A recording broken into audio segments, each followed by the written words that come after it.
Le Conseil œcuménique des églises chrétiennes de Madagascar a confirmé l'appel qu'il a lancé en vue des prochaines élections à Madagascar. Le FFKM suivra de près le déroulement de toutes les prochaines élections et appelle tous les citoyens, sans exception, à prendre leurs responsabilités, à s'inscrire sur la liste électorale, à vérifier le nom inscrit et à venir voter lors du scrutin. Le Conseil appelle tout un chacun à faire régner la vérité. L'hypocrisie, la fraude et l'injustice ne développeront pas le pays, affirme le président en exercice, le pasteur Irakwami Andiamasu. Ces messages ont été lancés lors du culte œcuménique pour débuter le conclave des 35 participants. De nombreux acteurs politiques, dont les deux anciens chefs d'État, Marc Ravalomanana et Radona Mampian, ont répondu présents à cet office se déroulant à FJKM Mbouipanz. Il s'agit de la première étape du Fionambé, ou concertation, où les membres du bureau du FFKM, issus des 23 régions, se réunissent pendant 3 jours. La deuxième phase aura lieu au mois de mai prochain, et pendant ce temps, la consultation et l'échange d'idées seront ouvertes à tous, dans le respect des règles régissant le FFKM. En revanche, la troisième étape aura lieu au mois d'août, lorsqu'une restitution commune sera rendue publique et la majorité décidera ensemble de chercher le bien de la nation. Le leader de l'opposition, Marc Ravalomanana, est intervenu à Akasbé pour sensibiliser les citoyens à s'inscrire sur la liste électorale. Il a commencé au marché d'Akasbé, où le fondateur du TICU Madagascar, les membres du bureau politique ainsi que les élus du parti ont rencontré les habitants d'Akasbé. Pour le district d'Akasbé, le taux d'inscription sur la liste électorale est encore faible. C'est la raison de cette descente sur terrain. Des éléments de la gendarmerie n'ont pas laissé les musiciens et les gens du marché à suivre le président Marc Ravalomanana.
Malgré ces obstacles, la campagne de sensibilisation des citoyens sur l'inscription dans la liste électorale s'est bien déroulée.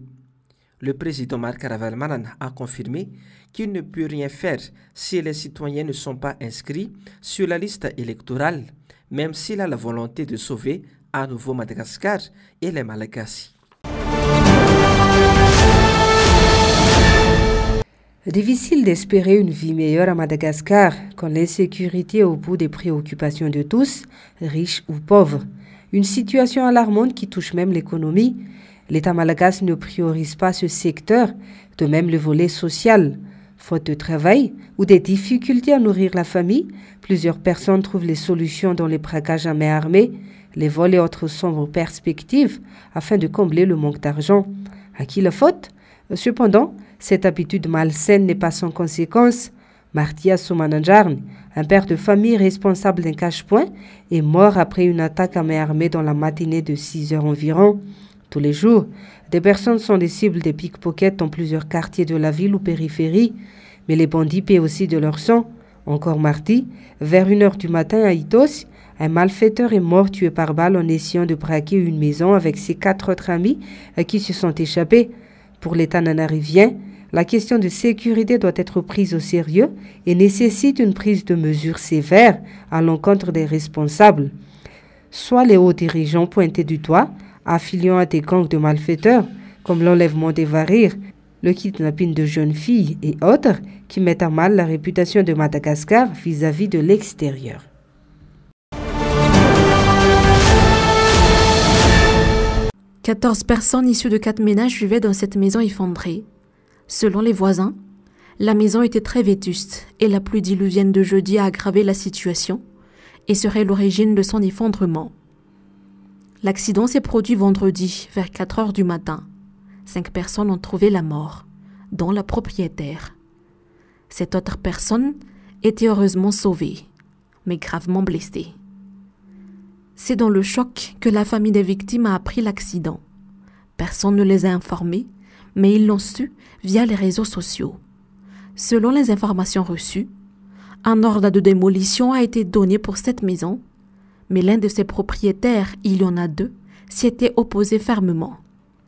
L'affaire était passée au tribunal, certes, mais la maison n'a pas été démolie. Outre cet incident à Beogic, une maison s'est également écroulée dans le village d'Anousmas Nitaos, en raison de la pluie nocturne. Une mère de famille enceinte de 5 mois, ainsi que ses 3 enfants y ont péri.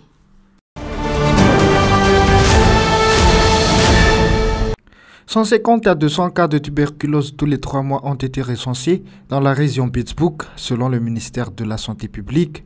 233 sur 100 000 personnes sont atteintes de cette maladie à Madagascar, selon l'Organisation mondiale de la santé. 3 régions, dont Analamang, Atimotsnan et Pittsburgh, sont les plus menacées, et qui fait 50 000 cas confirmés dans tout Madagascar, selon encore le rapport du ministère de tutelle. La bactérie BK est ancrée dans l'organisme humain. L'abandon des anticorps déclenche une propagation de ces bactéries qui affectent le corps. D'après l'explication d'un docteur agréé d'État, la tuberculose s'affiche sous différentes formes, comme la tuberculose intestinale, osseuse, ganglionnaire, et le plus courant, la tuberculose pulmonaire. Une vision de zéro tuberculose a été établie pour 2023, un défi parce que beaucoup de travail reste à faire pour Madagascar.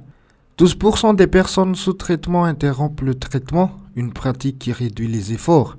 En tout cas, l'OMS prête main forte pour que la lutte soit efficace par la mise en œuvre d'un dépistage par un test gène expert pour le diagnostic général et le suivi rigoureux. Notons que le traitement de la tuberculose reste gratuit.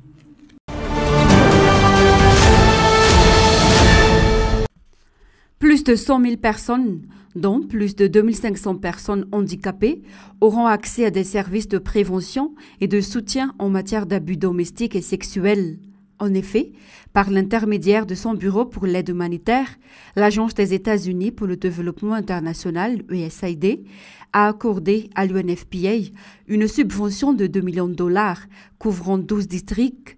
Chaque district a connu des aléas naturels répétés qui ont détruit la production agricole et limité les sources de revenus et l'accès aux services de santé de base. Ces conditions entraînant souvent des abus domestiques, des mariages précoces, un manque d'accès au planning familial et des mesures drastiques prises par les mères pour nourrir leurs enfants. Dans le cadre de cette subvention, l'UNFPA a acheté 3 cliniques mobiles pour prévenir la violence basée sur le genre et l'exploitation et les abus sexuels, ou CA. Face à ces situations d'urgence, la violence sexiste et l'exploitation et les abus sexuels restent une préoccupation essentielle pour l'UNFPA, en particulier pour les femmes et les filles rendues vulnérables, qui sont plus exposées aux abus, a déclaré Miranda Tabifor, représentante par intérim de l'UNFPA à Madagascar. Le projet développera la formation des autorités locales sur la prévention de l'CA et la violence liée au sexe. Plus de 19 000 personnes ont déjà accédé à ces services, notamment en matière de planification familiale et d'orientation, grâce auxquels les victimes peuvent connaître leurs droits et accéder à des services de protection contre la CA et la violence liée au sexe. D'ici à la fin de 2023, l'UNFPA espère atteindre plus de 170 000 personnes sur les 2,23 millions de personnes vivant dans les zones recevant une aide humanitaire. Depuis 2015, les États-Unis ont fourni plus de 381 millions de dollars d'aide humanitaire et de développement au sud et au sud-est de Madagascar par l'intermédiaire de partenaires tels que l'UNFPA.